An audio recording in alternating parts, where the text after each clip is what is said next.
Good afternoon, ladies and gentlemen, and welcome to the first... I've never actually gone out of my way to do this before. We're going to do it now. It's going to be response to community feedback. There has been a new community feedback posted today, October 21st, and I'll do my best to publish this video tonight. So this seemed to be something definitely right up my alley that I think I can actually talk about, and it is, as you can clearly see, going to be going over some things related to Mech, a balance update, and some things that people are talking about. So let's just go through it. I have not read this post yet, so we're going to go through all of it. I'll give you my thoughts, my feelings on this stuff, and yeah, let's just see what is going to be in the pipeline for StarCraft 2. So this week's balance update, they're going to be adding most of the changes that they talked about before to the balance test map, like reverting the Cyclone change, I imagine, and a few other things. So we want to thank everybody for the discussions regarding to do with what the Cyclones. We weren't really sure what to do, but yeah, most people probably like the current version. I agree.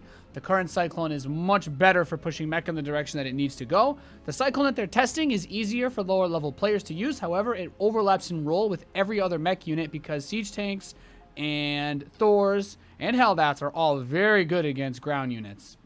Terran does not need another unit that can kill shit on the ground for Mech. So moving on to the next section, factory anti-air. One of the other things we wanted to discuss regarding the Cyclone AA feedback was Mech anti-air. This is a really big deal in the test map. In my experience, playing versus early Stargate has been really tough because you can't rush a Thor out, and the Cyclone didn't have its anti-air, which has made it weak. But also the Cyclone, if they keep the current version, has so little health. It's made out of the same paper mache that the Viking is. It's very easy to kill, but I also think the current Cyclone's damage is too high, so I'm getting ahead of myself. We wanted to discuss regarding the Cyclone AA feedback was Mech anti-air. Some of you point out that Thor is much more of a core option. So he's right. The Thor did get a buff. Its splash radius against light is bigger in the test map, and its counters, as far as air units go, have less range. So in the test map, the Tempest has less range against ground, and the Broodlord has equal range to the Thor. So in the current live version of the game that you could play right now in ranked, the Broodlord has one more range than a Thor, which means that if you have anything buffering for the Broodlord and the Thor can't just walk through, Broodlings are units created by the Broodlord that can create a buffer. Like literally, the Broodlord creates its own buffer. Then the Thor can never actually reach the Broodlord without needing a seriously crazy concave of Hellbats. So these changes are very good, and in my opinion, give Terran a much better answer versus Tier 3. So let's see what else their feedback is. The main reason we want to push the Thor more than the Cyclone is very simple. We believe the core Mech endgame composition should consist of very powerful but less mobile units. I do not disagree. That's kind of the point of Mech. I think you still need to be able to leave your base. So when being harassed by mutas, I can stim and quickly chase them off. Okay, well, using fast-moving Cyclones to deal with them would feel very similar. So I agree. Having a couple Cyclones when you're playing Mech, they are really good against mutas because they basically, you dive in, you kill a turret, okay, whatever, you back off, you don't really lose, maybe you lose half the health on a muta. But a couple Cyclones, you'll lose like 3 or 4 mutas for poking in. So it kind of creates this, this micro scenario that comes up. So I do like the Cyclones in that. Thor's battle mutas in a different way. They need to be in position to really get strong damage against mutas to trying to fly in, which is more fitting for the Mech fantasy. I lay in bed at night and touch myself thinking about Thor's behind missile turrets when the mutas clump up to snipe a turret and the Thor hits a huge clump. And I don't think I can tell you the rest without Blizzard not allowing me to post this video. So suffice it to say, I do agree. The Thor is not supposed to be this unit, moves everywhere, or you use a medevac to move it around, and you get that next step. But that doesn't mean that we can't increase the current effectiveness of the new Cyclone's anti-air capabilities as long as it isn't the main anti-air option throughout the whole game. We feel there could be room here to increase its effectiveness, and we'll start testing out some numbers as per your suggestion. So they want to try to test Ultralisk armor and focus on tuning the new Tempest ability. So with Ultra armor, we want to increase the base armor by 1 point and increase the armor upgrade by 2 points for a slight buff to the base unit and an overall nerf. So this is really important because I think a lot of people know Bio is going down the toilet. Bio's been going down the toilet all throughout Legacy of the Void. And some people are going to think that this is like some weird Terran whining. Look, guys, Bio didn't really get nerfed that much. But you can't argue that the other races got much better tools for playing mid-game versus Terran. Roach builds in Heart of the Swarm were not very effective long-term strategies against Terran because roaches suck once you get to 140, 150 supplies Terran. You know, those strategies were not viable. They became viable in Legacy of the Void because the Ravager gives a lot more sustain, and then doubled with the Infestor. We've seen a lot of crazy pro games where the Infestor Roach Ravager composition is able to defeat bio builds and really play around a lot of things. It goes without saying, of course, that the thing that holds bio together in this brave new world is the overpowered Liberator. It is too strong. So hopefully we'll see some more of that get brought up as time goes by. But I think a Liberator nerf in exchange for an Ultralisk nerf, a slight one, is important because honestly, I miss back and forth TVZ. That's something that we don't see anymore because of the 8 armor Ultra. I'm not saying it's imbalanced. I'm saying it's not fun to watch, at least from a professional commentator's perspective and someone who's played thousands and thousands and thousands and thousands of games. So I like this a lot. I think it's, of course, very important that the Liberator gets looked at if they're going to nerf the Ultra, because I can't imagine a world where Bio can actually kill Ultras and still has the current Liberator, because that's honestly just pretty insane. So for the Tempest, we would like to ask you guys to help us on testing the ability against the siege tank. So that's the splash attack, right? New subscriber detected. Thanks for the sub, Roger Rowe. You picked a great time to sub. Thank you. You're a literal god. Yeah. So basically the Tempest is that, I think, did they actually talk about the Tempest ability here? No, they only talked about the Ultralisk. So I think the Tempest thing they talked about last week was it shoots a ball of energy that blows up. And yeah, so we will see. Korean feedback regarding SC2's main goal. We've seen a lot of discussion from the Korean community on 2 points, making the game easier and toning down harassment so that the general pace of the game is slower. We heavily agree with many players in our global community that StarCraft 2 is one of the very few games where you are solely responsible for whether you win or lose, and that these results are tied to the time, dedication, and skill players put into mastering the game. The feeling of practicing and mastering a part of the game and directly seeing my personal increase in skill is truly unlike any other game in the world. That is true. There is no game that will make you feel as good or as bad as winning or losing in StarCraft. If you really want to be the best, you have no one to blame other than yourself. If you are a balanced whiner, I don't care what you think. The game is close enough. The time and effort that you put in determines how far you go. So yeah, that's true. Our main goal for StarCraft 2 is to create the best game of its type that it can ever be, and not necessarily selling more copies of the game or increasing the player base. Well, that's a PR statement. Obviously, these guys have to answer as shareholders. Blizzard's not a privately owned company. Making more money is literally one of the biggest things that they're supposed to do because you have shareholders.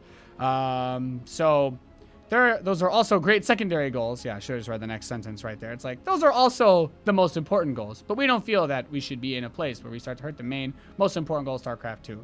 So in regards to harassment, we agree in some cases it feels like it's too much right now. We feel like we've taken a pass at the units that seem to have pushed this too much, such as Adepts, Prisms, and Tankovacs.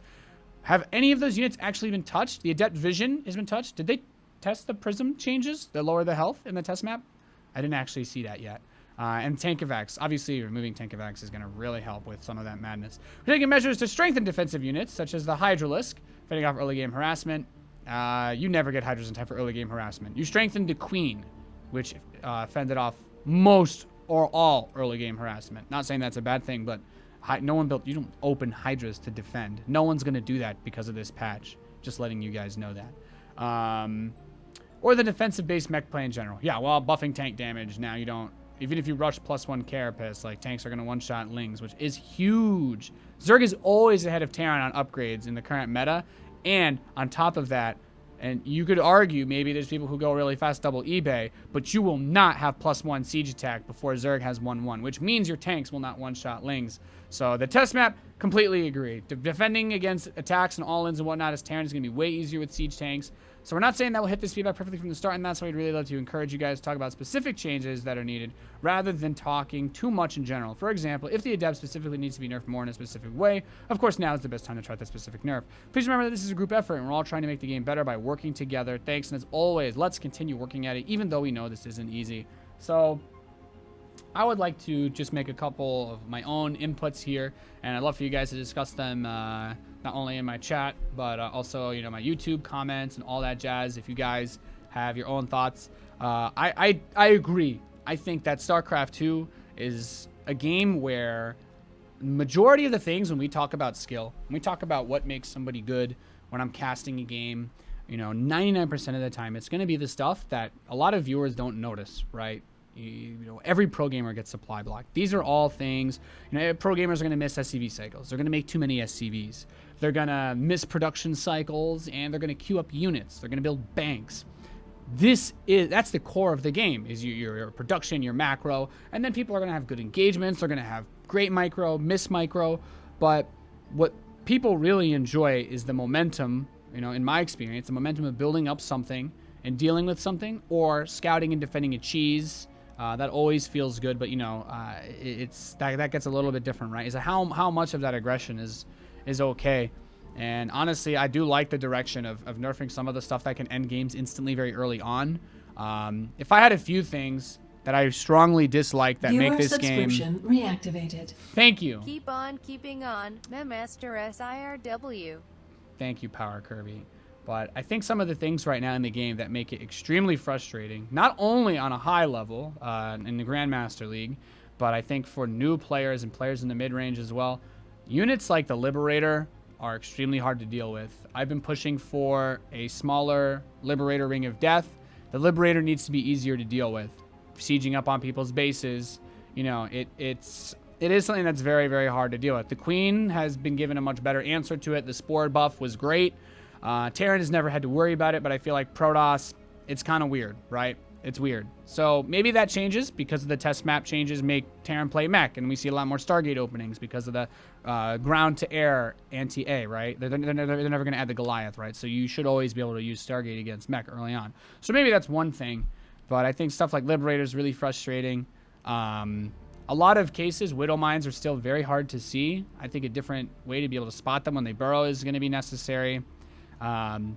Obviously, oracles are a nightmare for noobs. Oracles are one of the biggest nightmares for noobs there are. You know, there's a lot of safe builds you can do that will leave you extremely vulnerable to things like fast oracles, fast DTs. Usually it is going to be Protoss that can do this, but I think limiting to some degree the range of these types of strategies that you would have to go up against is probably the best way to approach it. You know, if you want oracles to be a good 1-2 punch or something, like I can see that, but there, you know, for every race, it needs to be something that you can play around a little bit more with. I don't know. I don't think the game needs to be overly simplified, but some of these units can be really frustrating for lower level players. And if you want the player base to increase, yes, you do. That is the #1 priority. You want more people playing StarCraft. Anybody who tells you any other reason is wrong. At the competitive level, the games do not revolve around these light harasses. You do not see games end instantly because of this stuff. So tuning some of that to be pushed in a different direction is not going to have a huge effect on the game. And that comes back to other things like Reapers as well. If you play against Terran players, Reapers are easily one of the most annoying units that you're going to have to deal with. Stuff like pylon rushes are really frustrating. So I'd like to see some of that addressed. I don't know what the perfect answer to that is, but I'd love to hear your guys' feedback, because I feel if you're trying to get somebody into StarCraft, they're going to face people that do stuff that, you know, there needs to be a better path to figuring out how to handle this stuff, because it's not just that you can be punished, you know, for not scouting something, but there are so many free wins that you can get based on certain compositions in this game right now that are really scary. Namely, Hellion Reaper and TVT or Mass Reaper. Anyone who plays Terran knows half your games are coin flips on this. If you don't open Hellion Reaper and your opponent goes Reapers, you lose the majority of the time, unless you are significantly better than your opponent and they make huge mistakes. I can't really speak for the Zerg versus Protoss. It's not really my place to say, but hopefully some of you guys can provide feedback for those races as well. And thank you guys for tuning in. This has been a response to community feedback, just talking about all the stuff that came out from Blizzard and David Kim and the multiplayer team, not just David Kim. As I feel like a lot of people don't realize. There's a lot of people that work hard on this game, that want this game to be the best that it can be. And if you make all of your complaints towards one man and don't provide any constructive feedback, you really don't have any idea how this system works. So we all got to come together, give the best that we can to try and make StarCraft great again. And it's all we can hope for. Thanks for tuning in. Make sure to like, subscribe. If you like this, I'll do these for all the community feedbacks, and I'll see you guys next time.